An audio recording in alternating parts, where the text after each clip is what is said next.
பொங்கல் பண்டிகையொட்டி இன்று முதல் வரும் 14ஆம் தேதி வரை சிறப்பு பேருந்துகள் இயக்கப்படும் என போக்குவரத்து துறை அறிவித்துள்ளது.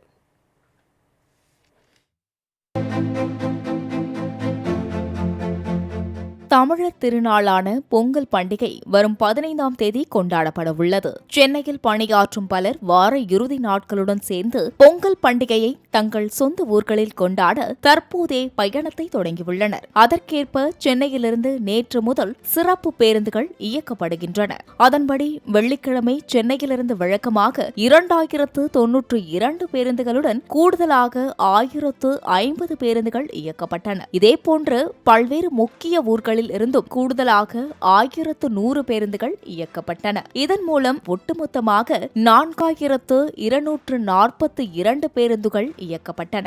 இதன் தொடர்ச்சியாக சென்னையிலிருந்து வழக்கமான பேருந்துகளை விட கூடுதலாக 1030 பேருந்துகள் இயக்கப்பட்டன. பல்வேறு முக்கிய ஊர்களில் இருந்து கூடுதலாக 1550 பேருந்துகள் இயக்கப்பட்டன. இதன் மூலம் ஒட்டுமொத்தமாக 4672 பேருந்துகள் இயக்கப்பட்டன.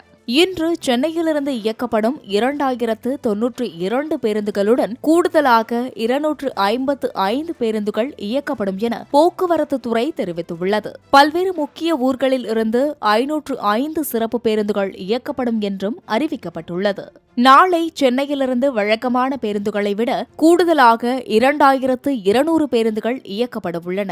இதேபோன்று மற்ற ஊர்களில் இருந்து 2100 சிறப்பு பேருந்துகளுடன் அன்றைய தினம் ஒட்டுமொத்தமாக 6392 பேருந்துகள் இயக்கப்படும் என்றும் அறிவிக்கப்பட்டுள்ளது. பொங்கலுக்கு 2 நாள் முன்பு, அதாவது ஜனவரி 13ஆம் தேதி சென்னையிலிருந்து 2092 பேருந்துகளுடன் கூடுதலாக 2790 பேருந்துகள் இயக்கப்படும் என தமிழ்நாடு அரசு தெரிவித்துள்ளது. மேலும் பல்வேறு முக்கிய ஊர்களில் இருந்து 2960 பேருந்துகள் இயக்கப்பட உள்ளன. இதன் மூலம் வரும் 13ஆம் தேதி ஒட்டுமொத்தமாக 7842 பேருந்துகள் இயக்கப்படும் என குறிப்பிடப்பட்டுள்ளது. போகி பண்டிகையான வரும் 14ஆம் தேதி சென்னையிலிருந்து வழக்கமான பேருந்துகளுடன் 2920 பேருந்துகள் இயக்கப்பட உள்ளன. மற்ற ஊர்களில் இருந்து 3075 சிறப்பு பேருந்துகளுடன் போகியன்று மட்டும் ஒட்டுமொத்தமாக 8087 சிறப்பு பேருந்துகள் இயக்கப்படும் என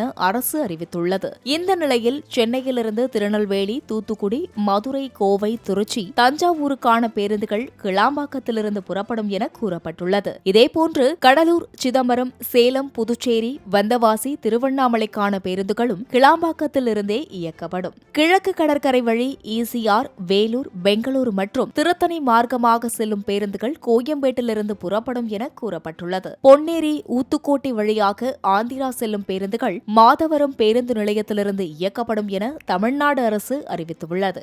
மேலும் ஆம்னி பேருந்துகளில் அதிக கட்டணம் வசூலித்தால் புகார் தெரிவிப்பதற்கான தொலைபேசி எண்களையும் தமிழ்நாடு அரசு அறிவித்துள்ளது.